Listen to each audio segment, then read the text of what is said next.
Alright, so today, nothing special in this box. Special thanks to this company for sending this, their ceramic soap dish. This is something that a lot of people would probably like having in their bathrooms. So, good for the box. So that should essentially do it for the unboxing. You'd of course set this on your counter and you're able to put your hand soap in there and it drains into your sink. Let's go put this in our bathroom and show you exactly what this looks like. I must say, I love just the design, how it looks, and these like cracks of silver in it. Just absolutely love it. So let me show you.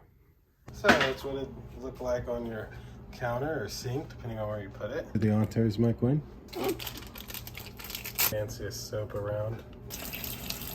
And so, when she's done with it, she's able to put it here, and through that little drain, it'll drain out all the water. Look at that. And freaking genius. There you go. Ceramic soap holder. 2 thumbs up. Thanks for watching. See you in the next one. Deuces.